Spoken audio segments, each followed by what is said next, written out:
Pour cette vidéo, j'ai demandé à Dominique Lamontagne de se prêter à un exercice, celui de présenter divers ouvrages qui l'ont inspiré et marqué dans sa démarche d'artisan fermier. Bonne écoute. Ici, un de mes livres préférés sur le compostage, qui est un petit livre qui date quand même des années 70, mais qui n'a pas perdu en pertinence. Il n'est plus disponible malheureusement en imprimé, mais avec son éditeur, je l'ai remis je l'ai rendu accessible numériquement.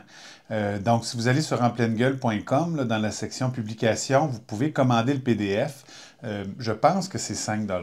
Ouais, c'est ça. Quelque chose du genre, puis ça... En tout cas, ce que j'aime dans ce livre-là, c'est vraiment, c'est vraiment les techniques sont expliquées clairement. Il y a des beaux tableaux pour avoir des idées, des rapports, là, azote, carbone. Des techniques vraiment... très, très simple pour procéder, puis en arriver à un produit de bonne qualité. Il parle même de la méthode 14 jours californienne. C'est comme un peu toutes les méthodes, c'est ça? C'est pas mal toutes les méthodes de compostage, et puis, mais vraiment dans une optique de compost théorie et pratique, Jacques Petit. C'est dans une optique là, comment ils disent ça, là, de basse technologie. Là, okay. Tu fais ça là, à la main. Donc, compost, théorie, pratique.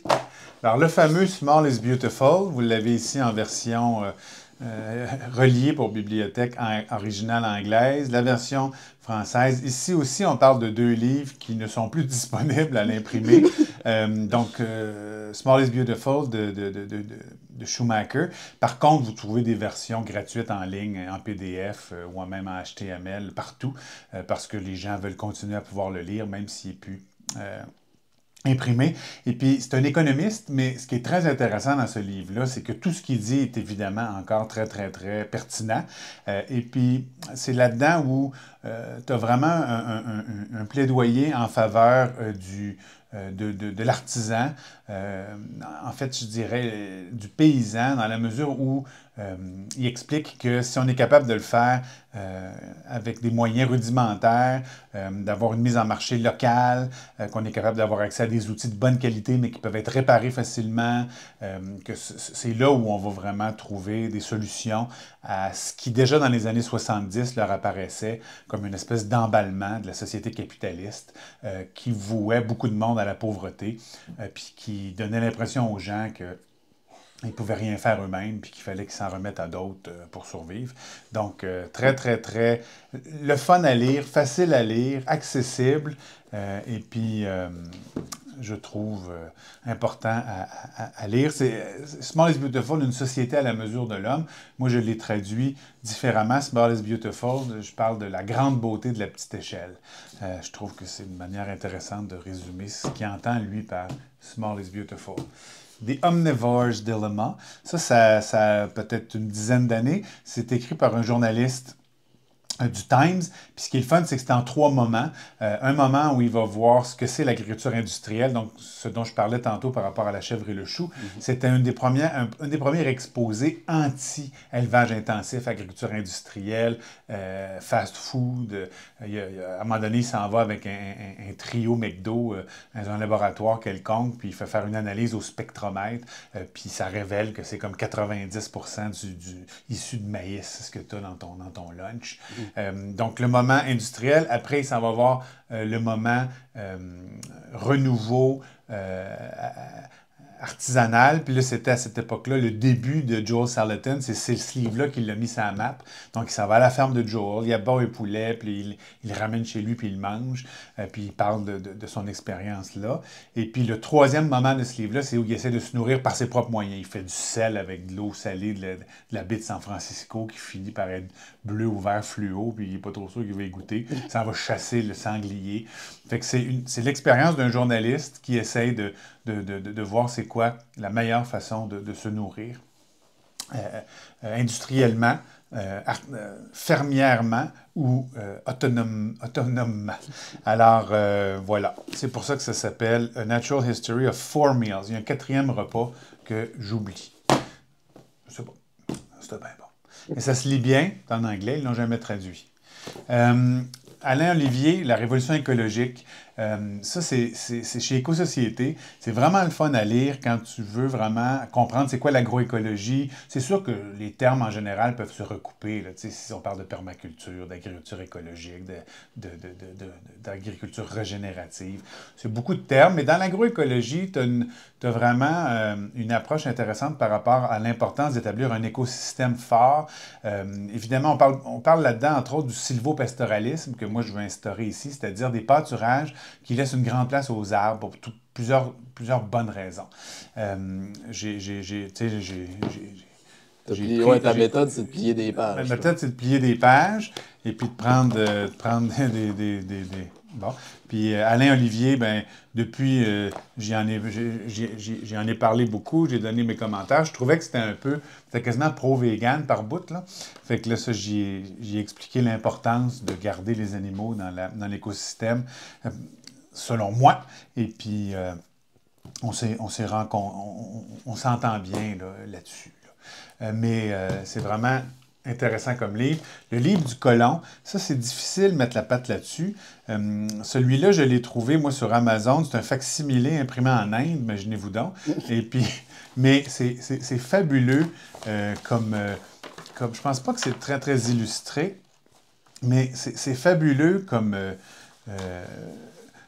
tu vois, en fait, ça, cette section-là, il explique comment faire ça s'appelle les petits ruisseaux, je pense. C'est comment avoir des petites rentrées d'argent. Tu peux faire du café d'orge, aller chasser les grenouilles pour vendre les cuisses au marché. Ça a été écrit autour ça de quelles années? Ça a été écrit au début du siècle dernier. Fait que c'est à peu près 1900 quelques. Mais ce qui est très, très intéressant, c'est encore là la pertinence de ce dont il est... du discours général là-dedans. Ça s'appelle Recueil de renseignements utiles. Hein? Et puis, publié par le ministère de la Colonisation de la province du Québec, 1902. Mais c'est vraiment très coloré, c'est très, très goûteux comme écriture. Il ne s'enfarge pas d'un fleur du tapis. C'est sûr que les rôles hommes-femmes là-dedans correspondent à une autre époque, mais en même temps, tu vois quand tu es colon, qu'il y en a un qui s'occupe de ci, l'autre s'occupe de ça. Il n'y a pas vraiment de bataille pour savoir s'il y a quelqu'un qui se pogne le beigne trop. Là. Tout le monde est en mode survie. Oh, mais il y a quand même une... tu sais, je trouve que ce qui est intéressant, c'est que ça répond un peu à la supposition que c'était la misère noire dans ce temps-là.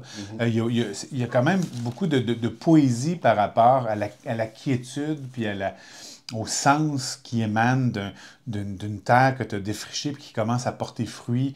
C'est une ode quand même, c'est une ode au généralisme déjà, moi, ce qui est un de mes dadas, c'est-à-dire encourager les gens à être pas pires dans tout plutôt que vraiment compétent en une chose. Puis quand on dit compétent, des fois, c'est que tu as la prétention de l'être parce que tu as les diplômes, mais l'es-tu vraiment? J'ai déjà été très déçu par plusieurs spécialistes. Mais c'est vraiment le fun à lire, ça se lit bien. Il faut juste mettre la patte dessus, c'est le défi principal. Et on avance. Guérir du mal de l'infini, de mon ami Yves-Marie Abraham.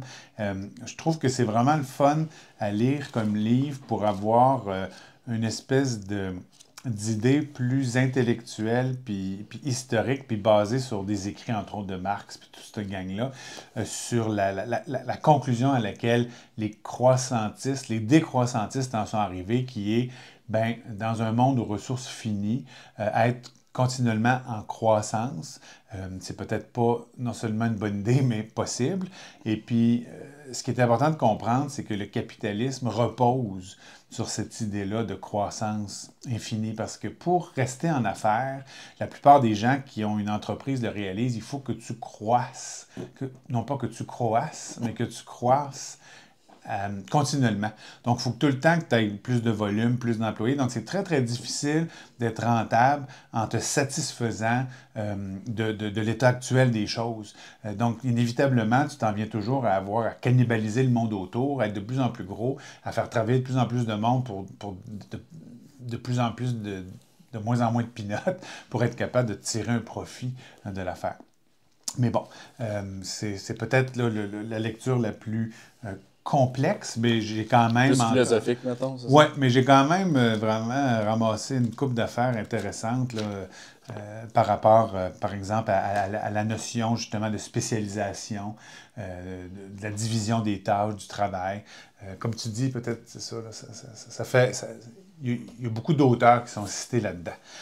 Murray Bookchin, Une société à refaire, dans la catégorie des anarchistes bienveillants qui aspirent à ce qu'on ait une société plus compatible avec des valeurs d'entraide, des valeurs humaines, puis des valeurs nécessairement écologiques. C'est intéressant pour avoir une définition beaucoup plus large du terme écologie, qui ne veut pas juste dire un beau paysage vert.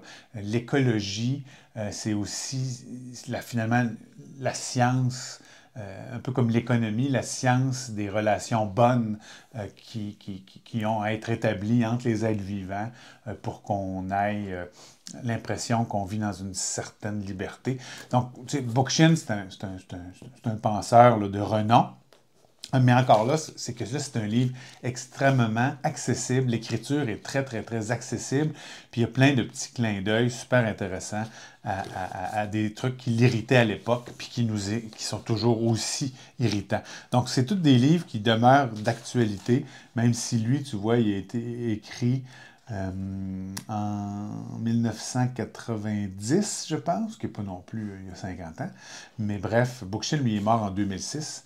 Je le cite dans Vivace. Ma citation, il dit « Tout projet révolutionnaire est avant tout un projet éducatif. » C'est là-dedans. C'est dans lui. Lui, c'est vraiment... Lui, il est il est facile à obtenir là, quand tu vas en librairie, mais il est très dispendieux parce qu'il est fait en France, mais c'est vraiment intéressant. Les auteurs, il y en a beaucoup, mais ils ne sont pas nommés. Ça fait partie d'un collectif qui essaie justement, qui est en faveur de la décroissance, évidemment contre le capitalisme, mais ils font une espèce d'historique de la dépossession du prolétaire, là, du salarié ordinaire. Donc, c'est très, si tu veux, c'est un discours, il y a des échos communistes à quelque part, mais c'est des gens, t'as Rizal là-dedans, je pense que t'as Louard puis Berland qui parlent là-dedans, t'as beaucoup, beaucoup de gens, puis ce qui est le fun, c'est que il y a beaucoup, beaucoup, beaucoup dans ce cas-ci d'illustrations. Donc, il y a quelque chose d'impressionniste dans ce livre-là. Puis, il y a deux trames narratives qui se passent en parallèle. La page de gauche, c'est une trame narrative, la page de droite, c'en est une autre. Fait que, évidemment, ça devient un peu rock'n'roll à suivre des fois, parce que quand tu changes de page, tu retournes à cette histoire-là. Mais il se complète, puis ça fait en sorte que si tu te laisses transporter par les mots, parce que ça change souvent d'auteur, mais ça tourne tout le temps autour du même thème, qui est un peu l'aliénation, le fait qu'on a été vraiment dépossédé de nos moyens d'autonomie élémentaire, qui fait en sorte qu'on vit au crochet d'eux. Puis il y a des photos qui viennent de vieux films, d'autres c'est des peintures, mais il y a une quantité là, astronomique d'images qui sont vraiment là, intéressantes à regarder, qui montrent l'industrialisation. Puis c'est un discours intéressant aussi sur l'arrivée de la machine, de l'automatisation, puis de la perte finalement de pertinence d'un savoir-faire plus manuel, puis plus paysan. Bon, ici j'ai un 10 000 dong vietnamien. Avec ça, tu peux t'acheter pas grand-chose. Ici, on a André Rizal là, qui est avec ses moutons. Puis lui, je le cite au début de Vivace. C'est là que j'ai pris la phrase que j'aime tellement, qui dit « Ce qu'il faut d'abord mettre en commun, c'est le mouvement de chacun vers sa propre émancipation. » Donc moi, c'est ça que je réponds aux gens qui veulent s'embarquer dans des grandes coops ou des grands collectifs. Je pense qu'il faut d'abord être soi-même en possession de ses moyens, d'être capable de se loger, se nourrir, se vêtir un petit peu. Puis après ça, peut-être qu'on peut mettre en commun nos compétences. Mais c'est difficile, je pense, diviser les compétences dans une commune, puis dire, toi, tu fais le maïs, toi, tu traites, toi, tu sais, je veux dire, ça va refaire la même affaire que ça a fait là, avec la société. Donc, ces deux-là, tu vois, ces deux livres de la les éditions de la Lenteur, qui est une maison d'édition française dont j'aime à peu près tous les livres. Puis Bertrand Louard puis Aurélien Berland, c'est deux des protagonistes principaux en France d'une décroissance active, d'un réempaysannement du monde, d'une décentralisation, d'un exode urbain et non pas rural. Et puis, chacun à leur façon, ils expliquent justement, un peu comme le manifeste pour l'invention d'une nouvelle condition paysanne, l'aliénation humaine. Donc, ils ne peuvent jamais s'empêcher de nous faire l'historique de comment on en est venu là. Mais dans Réappropriation, il nous parle un peu après ça de son cheminement personnel. Puis Terre et Liberté, ben, je suis en train de le lire, fait que je ne peux pas vous dire comment ça finit, mais pour avoir entendu Aurélien Berland et Bertrand Louard parler ensemble sur une vidéo YouTube, sont évidemment de connivence. Et puis, c'est dans les auteurs français, ceux qui sont les plus... C'est récent, ça, là. C'est sorti il y a 2-3 ans, ces livres-là. Donc, c'est vraiment intéressant. Là, on achève. Pour ceux qui s'intéressent à la culture du grain, dont moi je parle souvent comme une culture plutôt incompatible avec le modèle paysan, ben, lui, c'est quand même quelqu'un qui va vous expliquer en long et en large ce que ça représente. Le guide est présenté par grain. Donc, tu sais, s'il y a un grain particulier qui t'intéresse, bien là, tu vas avoir le A à Z de comment ça peut fonctionner. Puis, vu qu'il est au Vermont, ce gars-là, il y a des belles photos là, des différents types de machines qu'il faut espérer trouver à bon compte, si possible, pour être capable... C'est effrayant, hein? Faire du grain, là, tu sais, en anglais, cultivate, ça veut dire désherber. Faire du grain, là, c'est la manière dont c'est planté. C'est tout mécanisé. C'est très, très difficile de faire ça à la main. C'est possible, mais bon, lui, il le fait avec les machines les plus rudimentaires possibles. Mais, tu sais, une fois que tu l'as fauché, ton grain, elle partait... Il partait comment? Il faut que tu l'écosses, il faut que tu le sèches, il faut que tu le stockes. Fait que ça, c'est le livre vraiment le plus intéressant. Malheureusement, Jack Laser, il est mort il y a quelques années. Mais ce livre-là, vu qu'il travaille, lui, au Vermont, est très, très, très pertinent pour quiconque s'intéresse à la culture du grain. Puis il n'a pas été si facile que ça à trouver. Il est facile à trouver quand tu le cherches. Mais quand tu cherches sur le grain, tu tombes sur plein d'affaires. J'en ai acheté qui sont plus ou moins pertinents, des fois trop simplistes ou trop de détails bizarres sur des affaires bizarres. Et puis, le dernier livre qu'il fallait dont je vous parle, c'est le livre que j'ai qui est le plus utile quand on a, pour la première fois, voulu abattre des animaux qu'on n'avait jamais abattus. Évidemment, pour le poulet, je ne m'en suis pas servi outre mesure, mais pour le chevreau, pour la chèvre, on y retourne des fois là, quand ça fait longtemps qu'on ne l'a pas fait. Donc, lui, c'est les poulets, les lapins, les brebis, les chèvres, puis les cochons. Et puis, ce qui est le fun, ben, c'est que c'est les découpes. Hein? Donc, ça, c'est la fin, quand l'animal est abattu. Mais avant ça, tu as aussi la façon de procéder. Bon, ça, c'est la découpe, là. Mais si on retourne au début, on y va à l'envers, là. Ouais, tu vas avoir un peu l'élevage. Mais ben, en fait, c'est que ça commence là où il est attaché sur le bout de ton palan. Et puis, on explique comment... D'abord, c'est tout le temps enlever la peau, hein, la laine ou le cuir, et puis rentrer tranquillement dans l'animal. Et puis, une fois qu'il est rendu, qu'il est dépecé, puis qu'on est rendu en dedans, avec les viscères enlevés, tout le kit, ben on le découpe. Alors, c'est autant l'abattage que la découpe de ces animaux de ferme-là, qui sont des petits animaux. Il y en a un autre, comme on disait tantôt, sur le bœuf. Celui-là, c'est pas sur le bœuf. Alors, lui, évidemment, il est accessible facilement. Wow, chez nous facilement, c'est Amazon ou whatever. Ouais. Puis c'est peut-être 50$, là, c'est pas la fin du monde.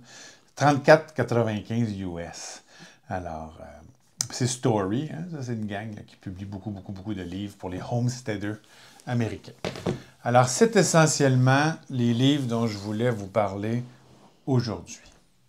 J'ai plein de livres de recettes aussi, mais là, ça sera pour une autre capsule.